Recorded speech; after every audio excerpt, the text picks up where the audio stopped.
10 minutos de lectura. Coco, por Guy de Maupassant. En toda la zona circundante llamaban a la finca de los Lucas la hacienda. No se sabría decir por qué. Sin duda los campesinos asociaban a la palabra hacienda una idea de riqueza y de grandeza, puesto que esta propiedad era sin lugar a dudas la más extensa, la más opulenta, la más ordenada de la comarca. El patio, inmenso, rodeado de 5 filas de magníficos árboles para proteger del intenso viento de la planicie a los manzanos compactos y delicados, contenía largos edificios cubiertos de tejas para conservar el forraje y los cereales. Hermosos establos construidos en sílex, cuadras para 30 caballos y una vivienda de ladrillo rojo que parecía un pequeño palacio. El estiércol estaba bien cuidado, los perros de guarda tenían casetas y todo un mundo de aves pululaba entre la hierba crecida. Cada mediodía, 15 personas, dueños, criados y sirvientas, se sentaban en torno a la larga mesa de la cocina sobre la que humeaba la sopa en una grande fuente de loza con flores azules. Los animales, caballos, vacas, cerdos y corderos estaban gordos, cuidados y limpios. El patrón Lucas, un hombre alto que empezaba a echar estómago, hacía su ronda 3 veces al día, vigilándolo todo, pensando en todo. Por compasión, conservaba en el fondo del establo un viejo caballo blanco que la dueña quería alimentar hasta que le llegara su muerte natural, porque ella lo había criado, lo había tenido siempre y porque le traía muchos recuerdos. Un zagal de 15 años llamado Isidore Duval, y más sencillamente, Sidore. Cuidaba de este pobre inválido, le daba durante el invierno su ración de avena y su forraje. En verano iba 4 veces al día a moverlo en el lugar en que lo ataban, con el fin de que tuviera siempre hierba fresca en abundancia. El animal, casi tullido, levantaba con esfuerzo sus pesadas patas, inflamadas en las rodillas e hinchadas por encima de los cascos. Su pelo, que ya no cepillaban jamás, parecía canoso y las pestañas muy largas daban a sus ojos una expresión triste. Cuando Sidore lo llevaba a pastar, tenía que tirar de la soga, pues el animal se desplazaba lentamente, y el chiquillo, encorvado, jadeante, despotricaba contra él, furioso por tener que cuidar de este viejo jamelgo. La gente de la hacienda, al ver la cólera del zagal contra Coco, se divertía hablando constantemente a Sidore del animal, para enojar al muchacho. Sus amigos le hacían bromas, en el pueblo lo llamaban Coco Sidore. El chaval se enfurecía, sentía nacer en él el deseo de vengarse del caballo. Era un niño delgado y alto, muy sucio, de cabello pelirrojo, abundante, fuerte y erizado. Parecía retrasado, hablaba tartamudeando con gran esfuerzo, como si las ideas no hubieran podido formarse en su espíritu tardo de bruto. Desde hacía tiempo le sorprendía que conservaran a Coco. Le sublevaba ver cómo tiraban el dinero en ese animal inútil. Desde el momento en que ya no trabajaba, le parecía injusto alimentarlo. Creía indignante desperdiciar así la avena que costaba bastante para este jaco paralítico. E incluso, a veces, pese a las órdenes del patrón Lucas, economizaba en el pienso del animal, no echándole nada más que la mitad de la ración, ahorrando en la paja para el lecho y en el heno, y el odio aumentaba en su espíritu confuso de niño, un odio de campesino rapaz, de campesino solapado, brutal y cobarde. Cuando llegó el verano, tuvo que ir a mover al animal en su cota. Estaba lejos. El zagal, cada mañana más furioso, iba con paso lento a través de los trigales. Los hombres que trabajaban las tierras, como en broma, le gritaban: Sidore, saluda de mi parte a Coco.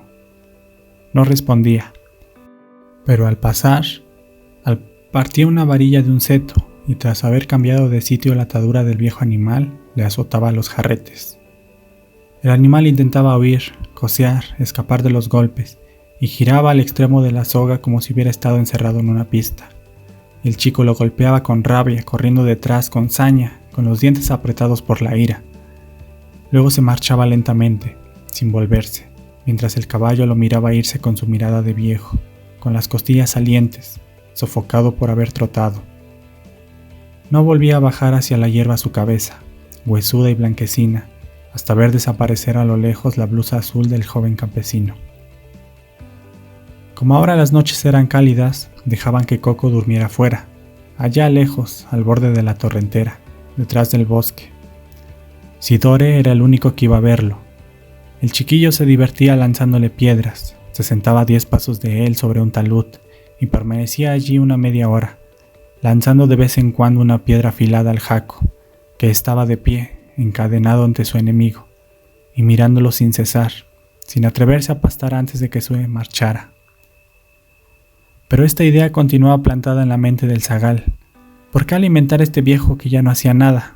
Le parecía que este miserable jamelgo robaba el pienso a los demás, robaba el dinero a los hombres, los bienes al buen Dios, incluso le robaba a él, Sidore, que sí trabajaba. Entonces, poco a poco, cada día el chiquillo fue disminuyendo la franja de pasto que le daba avanzando la estaca de madera en la que la soga estaba fijada. El animal ayunaba, adelgazaba, languidecía. Demasiado débil para romper su amarra, tendía la cabeza hacia la alta hierba verde y brillante, tan cercana, y cuyo olor percibía sin que nadie pudiera alcanzarla. Una mañana a Sidore se le ocurrió una idea: no mover más a Coco. Estaba harto de ir hasta tan lejos para atender a aquella osamenta, pero fue, no obstante, solo para saborear su venganza. El animal inquieto lo miraba. Ese día no le pegó, dio vuelta a su alrededor, con las manos en los bolsillos. Hasta fingió cambiarlo de sitio, pero volvió a introducir la estaca exactamente en el mismo sitio y se marchó, encantado con su ocurrencia. El caballo, viéndolo marcharse, relinchó para llamarlo, pero el zagal echó a correr dejándolo solo, completamente solo en ese valle, bien atado y sin una brizna de hierba al alcance de su quijada. Hambriento, intentó alcanzar la suculenta hierba que tocaba con la punta de sus hollares. Se puso de rodillas, estirando el cuello, alargando el belfo baboso. Fue inútil. Durante todo el día el pobre animal se agotó realizando esfuerzos inútiles, esfuerzos terribles. El hambre lo devoraba. Un hambre más horrible por la visión de todo aquel verde alimento que se extendía hasta el horizonte.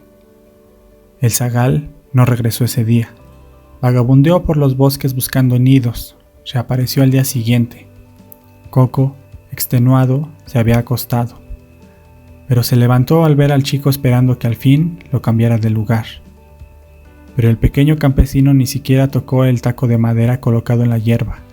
Se acercó, miró a Animal, le lanzó un garullo de tierra que se aplastó sobre su pelo blanco y silbando se marchó. El caballo permaneció de pie mientras pudo divisarlo. Luego, comprendiendo que sus tentativas para alcanzar la hierba cercana serían baldías, se echó de nuevo sobre un costado y cerró los ojos. Al día siguiente Sidore no vino. Un día después, cuando se acercó a Coco que seguía tendido, se percató de que estaba muerto. Entonces permaneció de pie, contemplándolo, satisfecho de su acción, sorprendido al mismo tiempo de que todo hubiera acabado.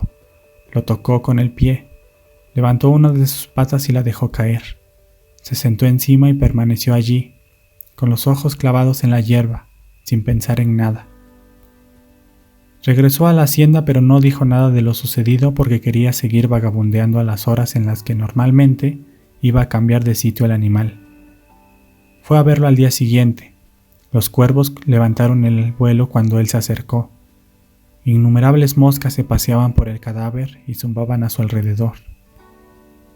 Al volver, anunció lo ocurrido. El animal era tan viejo que nadie se sorprendió. El patrón dijo a 2 criados: «Tomen las palas y hagan un agujero en el lugar donde se encuentra». Y los hombres enterraron al caballo justo en el sitio que había muerto de hambre.